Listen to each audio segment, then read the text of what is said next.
In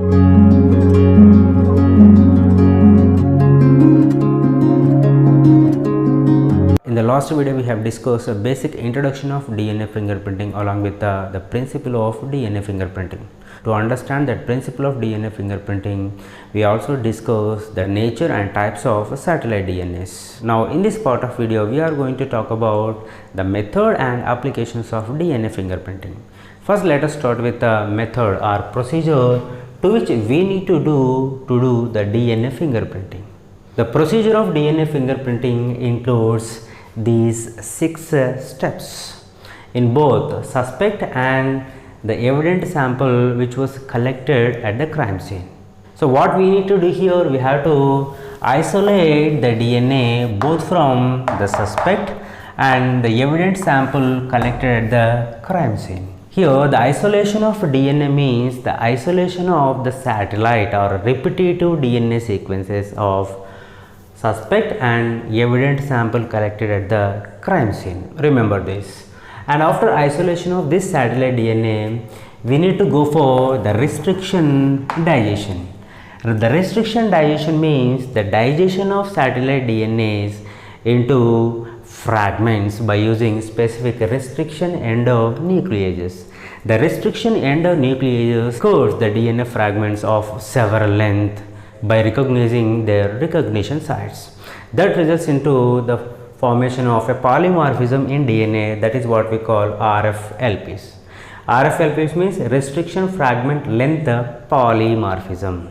Here we can define in a simple way that this is a DNA polymorphism in terms of fragment lengths of DNA after cutting with the restriction endonucleases. The restriction digestion is followed by the separation of DNA fragments or RFLPs.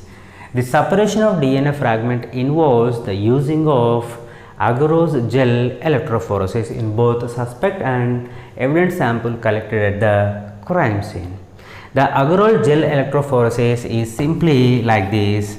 This is the gel showing the wells like this.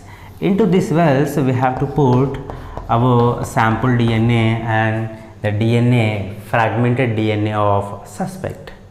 After running the gel with the agarose gel electrophoresis, here the DNA fragments, they get separated based on their molecular weight. The larger fragments of more molecular weight get settles at the top as they cannot move through the sieves of agarose gel. Whereas the small fragments are small RFLPs which moves fastly through the sieves of agarose gel and settles at the bottom. So, this is the separation of RFLPs or DNA fragments based on their molecular weight by using agarose gel electrophoresis. That is a third step. After separation of these DNA fragments, we need to go for a blotting technique. Here we are analyzing the DNA fragments. So, for the analysis of DNA, here we need to go for Southern blotting, which is developed by E.M. Southern. In this Southern blotting, what we need to do? We need to transfer these double stranded separated DNA fragments as single stranded fragments onto nitrocellulose filter paper, where we need to use some buffers.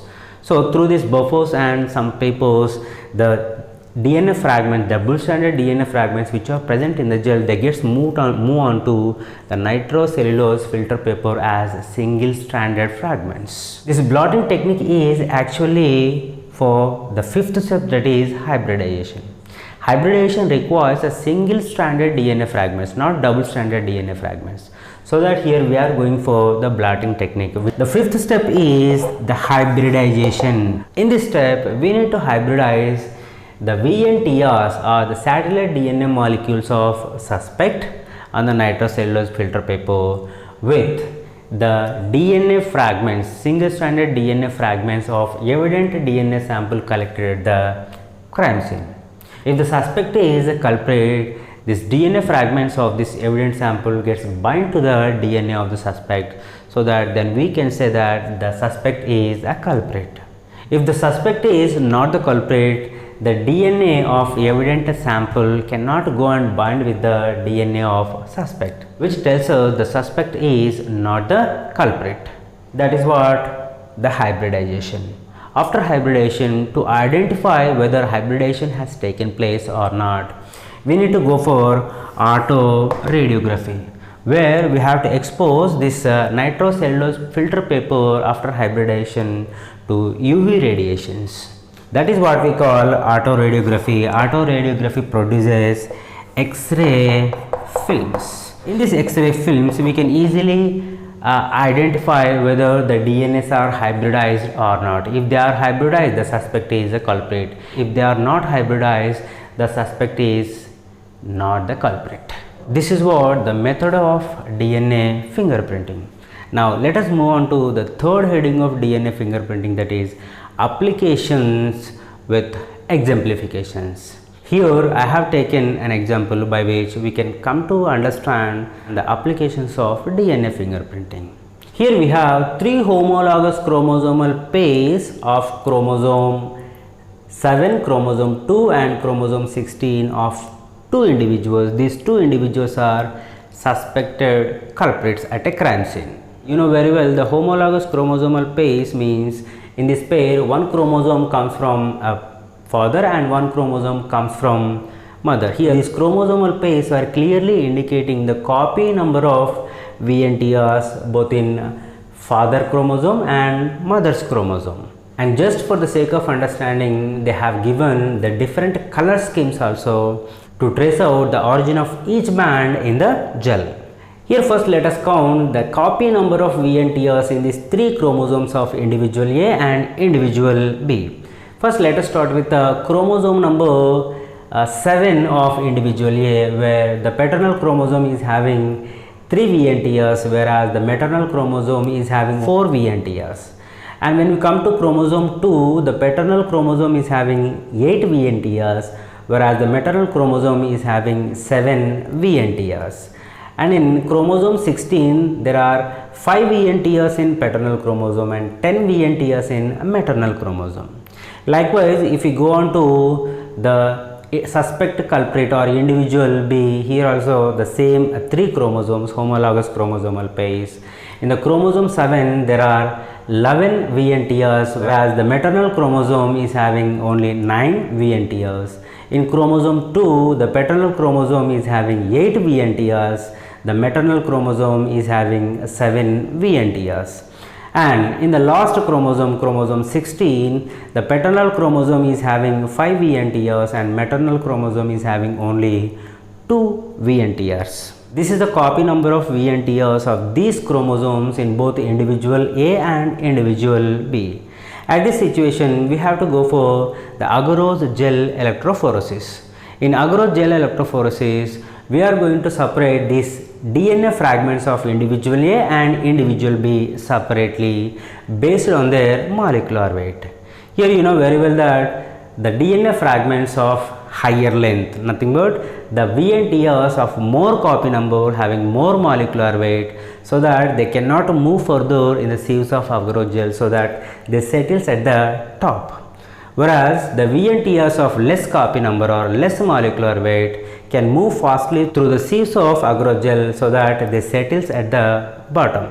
If you carefully observe in the individual A, the high copy number of VNTRs occurred in chromosome 16, that is 10, so that it settles at the top, and followed by the VNTR 8 settle after the chromosome 8. Like that, the less copy number VNTR or less molecular weight VNTR is 3 at chromosome 7, which settle at the bottom. So by this we have got the banding pattern of the VNTRs in both individual A and individual B. The same procedure has to be done for the evident sample collected at the crime scene. Here also we have to take the same 3 chromosomes in the evident sample like this. The 7th chromosome is having 11 VNTRs and 9 VNTRs, and 2nd chromosome is having the 8 VNTRs in paternal chromosome and 7 VNTRs in maternal chromosome, and 5 VNTRs in paternal chromosome of chromosome 16 and 2 maternal chromosomes of this chromosome 16. When we go for the agarose gel electrophoresis for this evidence sample, we got the banding pattern of VNTRs like this. Finally, we need to compare the banding pattern of this DNA of evidence sample with the banding pattern of VNTRs of the two individuals. In this situation, the banding pattern of DNA of evidence sample is matching with the banding pattern of VNTRs of the individual B. So that based on this, we can say that the individual B was the culprit and individual A is the innocent. This is all for today's video. With this, we have successfully completed the entire molecular biology of class 12, which took around 43 videos. Thanks for watching. Please like and share the videos and subscribe my channel Vidyaya Amrutam Ashnute.